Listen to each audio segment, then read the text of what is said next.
बिस्मिल्लाहिर्रहमानिर्रहीम। शुरू करती हूँ अल्लाह के बबरकत नाम से जो बहुत ही मेहरबान नहायत रहम फरमाने वाला है।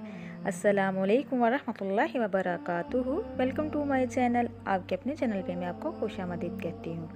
मेरे प्यारे बहन भाइयों, आज एक और नई वीडियो के साथ आप लोगों की खिदमत में हाजिर हुई हूँ। माह सफ़र में काले चनों का सदका इस तरह से कर दो, सारा साल बलाओं से बुरे असरात से अल्लाह की हिफाजत में आ जाओगे। आज बस ये एक सदका बताए गए तरीके के साथ कर दीजिए, पूरा साल बेफिक्र हो जाइएगा। तो मेरे प्यारे अजीज़ बहन भाइयों, सफ़र के महीने में काले चने लेकर इनका सदका इस तरीके से कर दो, हर हाजत ऐसे पूरी होगी जैसे पूरी होने का हक बनता है। अगर आप दौलत मांगेंगे दौलत मिल जाएगी, जितनी मांगोगे इतनी मिल जाएगी। और अगर आप अपने किसी मकसद में कामयाब होना चाहते हैं, ऐसा मकसद जिसमें आज तक आपने बहुत मेहनत कर ली, कोशिश कर ली, फिर भी आपका मकसद पूरा नहीं हो रहा, अब माह सफ़र में काले चनों का सदका बताए गए तरीके से कर दो। कामयाबी आपके कदम चूमेगी, आपकी हर दुआ कबूल होगी, अल्लाह तबारक तआला आपकी हर हाजत को पूरा कर देगा। दौलत, रिज़्क, पैसा, किसी चीज़ की कमी बाकी नहीं रहेगी। बस आपने क्या करना है। तो मेरे प्यारे अजीज़ बहन भाइयों, आपने माह सफ़र के महीने में बाज़ार से काले चने लेकर आने हैं और माह सफ़र में किसी भी दिन बताए गए तरीके से सदका कर देना है। तो मेरे प्यारे अजीज़ बहन भाइयों, काले चनों का सदका आपने कैसे करना है और सदका करते वक्त आपने किन किन बातों का ख़ास ख्याल रखना है, इसको जानने के लिए आप लोगों से मेरी रिक्वेस्ट है, जो मेरे चैनल पे नए हैं मेरे चैनल को सब्सक्राइब कीजिए, लाइक कीजिए, शेयर कीजिए, जल्दी से बेल आइकन को भी ऑन कर दीजिए। वो इसलिए कि मेरी हर नई आने वाली वीडियो आप तक मैसर हो सके। तो मेरे प्यारे अजीज़ बहन भाइयों, आपने अपने बड़ों से सफ़र के महीने में काले चने का सदक़े के करने के बारे में ज़रूर सुना होगा। पहले तो सफ़र के महीने में काले चनों का सदका बहुत ज़्यादा किया जाता था, लेकिन आज भी जो लोग दीन का शऊर रखते हैं और दीन को समझते हैं, वो सफ़र के महीने में काले चनों का सदका देना कभी नहीं भूलते। माह सफ़र के अलावा बाकी जितने भी इस्लामी महीने हैं, इनमें सफ़ेद चनों का सदका देना सबसे ज़्यादा अफजल माना जाता है। तो मेरे प्यारे अजीज़ बहन भाइयों, लेकिन सफ़र के महीने में सफ़ेद नहीं बल्कि काली चीज़ों का सदका देना ज़्यादा अफजल माना जाता है, क्योंकि सफ़र का महीना बाकी 11 महीनों की निस्बत बिल्कुल जुदा है। जैसा कि आपने भी सफ़र के महीने के बारे में ज़रूर सुना होगा कि सफ़र के महीने में आसमान से बलाएँ नाजिल होती हैं, और आसमान से नाजिल होने वाली बलाएं जैसे ही ज़मीन पर उतरती है तो ये ऐसे लोगों को तलाश करने लग जाती है जिन पर ये आसानी से सवार हो सके। अब जिन लोगों ने सफ़र के महीने में सदका किया होता है और ख़ास कर काली चीज़ का सदका किया होता है, जैसा कि काले चनों का सदका किया होता है, तो ये बलाएँ किसी भी सूरत में इस शख्स पर सवार नहीं हो पाती। लेकिन ऐसे लोग जिन्होंने सदका नहीं किया होता, इन पर सवार हो जाती है और पूरे साल के लिए यानी आइंदा सफ़र का महीना आने तक इनके ऊपर ही सवार रहती है। तो मेरे प्यारे अजीज़ बहन भाइयों, आसमान से उतरने वाली हर बला अपने साथ कोई ना कोई मखसूस मुसीबत या परेशानी लेकर आती होती है। जैसा कि कुछ बलाएं अपने साथ बीमारी लेकर आती हैं, कुछ रिज़्क की तंगी, कुछ रिज़्क में बेबरकती, कुछ अचानक आने वाले हादसा, जबकि कुछ लड़ाई झगड़े अपने साथ लेकर आती है।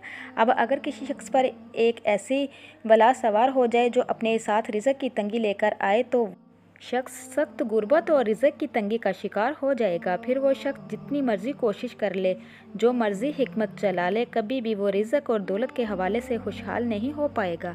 तो मेरे प्यारे अजीज़ बहन भाइयों, इसी तरह अगर किसी शख्स पर ऐसी बला सवार हो जाए जो अपने साथ बीमारी लेकर आए, तो फिर वो शख्स बीमार रहने लग जाता है। डॉक्टर लाखों कोशिश कर ले, डॉक्टरों को समझ नहीं आती कि इस शख्स को असल मर्ज़ क्या है। तो इसी तरह मेरे प्यारे अजीज़ बहन भाइयों, अगर आप सफ़र के महीने में काले चने का सदका कर देते हैं, तो ना सिर्फ आप आसमानों से नाजिल होने वाली तमाम बलाओं से महफूज हो जाते हैं, बल्कि सफ़र के महीने में काले चने का सदका करने से जिस तरीके से भी इस वीडियो में आपको बताने जा रही हूँ, आपकी हर हाजत, हर दुआ, आपके दिल में जो भी ख्वाहिश है, इंशाअल्लाह अल्लाह ताला के हुक्म साथ पूरी होगी, जैसे पूरी होने का हक बनता है। तो मेरे प्यारे अजीज़ बहन भाइयों, अगर आप दौलतमंद बनना चाहते हैं तो आपके घर में पैसा और रिज़्क रखने की जगह नहीं होगी, या आप अपने किसी और मकसद में कामयाब होना चाहते हैं, तो काले चनों का सदका लाजमी कर दीजिए।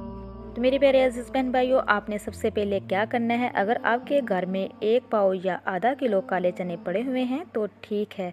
अगर आपके घर काले चने मौजूद नहीं हैं तो आपने बाज़ार जाना है और काले चने खरीद लाने हैं। 1 पाव या आधा किलो काले चनों का सदका लाजमी करना है। काले चनों को लाने के बाद आपने इन चनों को अपने पास रख लेना है और सबसे पहले आपने हमारे आक़ा दो जहां हज़रत मोहम्मद सल्लल्लाहु अलैहि वसल्लम की ज़ात पर 3 बार दुरूद पाक पढ़ना है, नमाज वाला दुरूद पाक पढ़ना है, दुरूद इब्राहिमी पढ़ना है। जब इंसान दुरूद पाक पढ़ता है तो हमारे कंधों पे जो दो फरिश्ते मुकर्रर किए गए हैं, एक नेकी लिखने वाला, एक बदी लिखने वाला। नेकी लिखने वाला फटाफट नेकियां लिखना शुरू कर देता है और बदी लिखने वाला फटाफट बदियों को ख़त्म करना शुरू कर देता है। तो मेरे प्यारे अजीज़ बहन भाइयों, 3 मरतबा दुरूद पाक पढ़ने के बाद आपने अपने मकसद की नीयत करनी है। आप दौलत चाहते हैं, आप सारा साल बलाओं से महफूज रहना चाहते हैं। इसके अलावा आपका जो भी मकसद है, आपके जो मकसद की नीयत के करते हुए ही फौरी तौर पर आपने एक बार औज़ुबिल्लाहि मिनश्शैतानिर्रजीम पढ़ना है और एक बार बिस्मिल्लाहिर्रहमानिर्रहीम पढ़ना है। अब आपने क्या करना है, जो काले चने हैं आपने अपने पास रखे हुए हैं, इनके ऊपर आपने पहले ये वजीफ़ा पढ़ना है और फिर आपने इन काले चनों का सदका करना है। ये वजीफ़ा आपने इसलिए पढ़ना है ताकि आज आप जिस हाजत के लिए ये सदका कर रहे हैं वो मकसद आपका पूरा हो जाए। अब आपने सबसे पहले सूरत कौसर पढ़नी है। सूरत कौसर ये कुरान पाक की सबसे छोटी सूरत है। आपने सूरत कौसर को सिर्फ़ और सिर्फ 33 मरतबा पढ़ना है। जब सूरत कौसर कंप्लीट हो जाए फिर आपने कुरान पाक की एक और सूरत पढ़नी है। अब आपने दूसरे नंबर पर सूरत फलक पढ़नी है। सूरत फलक को भी आपने 33 ही मरतबा पढ़ना है। जब सूरत फलक भी कंप्लीट हो जाए फिर आपने 33 ही मरतबा सूरत नास को पढ़ना है। जब ये भी कंप्लीट हो जाए इसके बाद फिर आपने ये आयत लाजमी पढ़नी है, इसके बगैर ये वजीफ़ा अधूरा है। आपने 33 ही मरतबा या हफीज़ू या हफीज़ू या हफीज़ू को पढ़ना है। तो मेरे प्यारे अजीज़ बहन भाइयों, ये तीनों सूरतें कुरान पाक की छोटी सूरतें हैं लेकिन बहुत ताकतवर सूरतें हैं। इनकी वजह भी आपको पता है क्योंकि ये अल्लाह तबारक तआला की जानिब से नबी पाक सल्लल्लाहु अलैहि वसल्लम को एक तोहफ़ा थी। अल्लाह तबारक तआला ने सूरत कौसर में नबी पाक सल्लल्लाहु अलैहि वसल्लम को यह दिलासा दिया था कि जो लोग आपको अबतर कह रहे हैं नाउज़ुबिल्लाह, वो असल में खुद अबतर है और आपका नाम रहती दुनिया तक हमेशा रहेगा। और यही चीज़ सूरत कौसर को कुरान पाक की सबसे छोटी और सबसे ताकतवर तरीन सूरत बना देती है। इसी तरह अगर सूरत नास और फलक की बात करें तो ये दोनों भी बहुत छोटी सी सूरतें हैं लेकिन बेहद ताकतवर है। सूरत नास और सूरत फलक पढ़ने वाला शख्स जिन और इंसान दोनों की शर से हसद से महफूज रहता है। तो मेरे प्यारे अजीज़ बहन भाइयों, आसमानी बलाएं इस पर नाजिल होने का सोच भी नहीं सकती।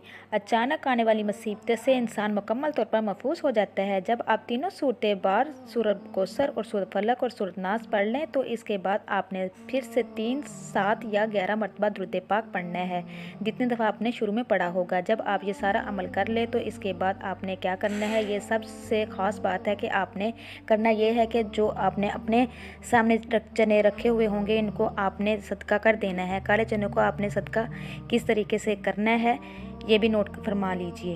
तो मेरे प्यारे अजीज़ बहन भाइयों, सबसे पहले ख़ास बात कि काले चनों को कभी भी आपने कच्चा सदका नहीं करना, यानी इसको पका कर आपने इसका सदका करना है।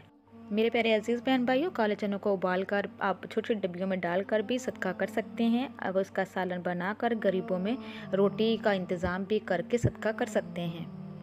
तो मेरे प्यारे अजीज़ बहन भाइयों, इन तरीक़ों में से आप किसी तरीके से भी सदका कर सकते हैं। जैसे ही आप काले चनों का सदका करके घर में दाखिल होंगे आपको अपनी आंखों पर यकीन नहीं आएगा। आपके तमाम बंद रास्ते, आपकी तमाम मुश्किलात इंशाअल्लाह ताला ऐसे दूर होने लगेगी कि आपको समझना मुश्किल हो जाएगा। आप सारा साल मुझे दुआओं में याद रखोगे। तो मेरे प्यारे अजीज़ बहन भाइयों, ये थी आज की वीडियो। अगर मेरी वीडियो आपको अच्छी लगी हो तो मेरी वीडियो को ज़्यादा से ज़्यादा शेयर कीजिएगा। आप मेरे लिए दुआ कीजिएगा, मैं आपके लिए दुआ करूँगी। अब तक के लिए इतना ही। अल्लाह निगहबान।